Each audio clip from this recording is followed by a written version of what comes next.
नई नई एजेंसी को जो है वो एक रिस्पॉन्सिबिलिटी दी गई कि अब ये एग्जाम कंडक्ट कराएंगे। फिर एक बड़े बड़े नोटिस निकाले गए कि हम इस बार पेपर आर्टिफिशियल इंटेलिजेंस के द्वारा होगा, एआई पेपर कराएगा।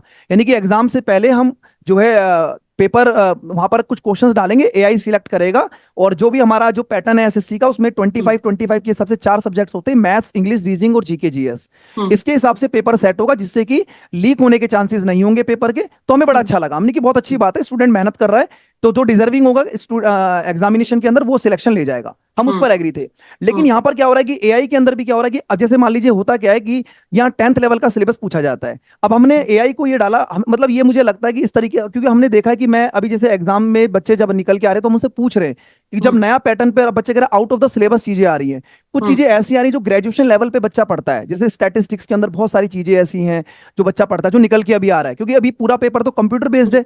ठीक है, तो एग्जैक्टली सारे बच्चों को डाटा तो नहीं मिलता, लेकिन कुछ बच्चे फोन पे कॉल पे पर्सनली बता देते हैं सर ये चीजें निकल के आई थी। ठीक है, उसके बाद अगर हम बात करते हैं मुद्दे पे आते हैं, तो अब यहाँ पर मैं प्रॉब्लम्स बताता हूँ धीरे धीरे करके आपको कि अब बच्चों को क्या क्या फेस करना पड़ रहा है। जो नया वेंडर आया है इसमें एक तो सबसे पहले इनकी जो इंफ्रास्ट्रक्चर है बहुत ही चीप लेवल का इंफ्रास्ट्रक्चर है। ठीक है, वहां पर आप देखोगे कि ऐसी ऐसी जगह पर है जहां पर अभी मुझे पता लगा कि यूपी में एक ऐसी जगह है, उस सेंटर को 3 साल से सील किया गया था, लेकिन उस सेंटर की ना तो लोकेशन गूगल पे दिख रही है, उस सेंटर पर बच्चों के पेपर कराए जा रहे हैं। ठीक है, ना तो वहां पर सिस्टम ठीक तरीके से वर्किंग कर रहे हैं। भाई जो सेंटर 3 साल से बंद है, क्या पता उस कंप्यूटर का ठीक तरीके से सर्विस की गई है नहीं की गई है, बच्चों का कंप्यूटर ठीक तरीके से चल रहा है नहीं चल रहा, माउस ठीक से नहीं चल रहा। मैं आपको एक एक चीजें बता रहा हूँ, सबसे इंपॉर्टेंट बात क्या है, माउस ठीक से नहीं चल रहा जिससे बच्चा क्वेश्चन के आंसर को मार्क कर सके। दूसरा, कीबोर्ड ठीक तरीके से वर्क नहीं कर रहा।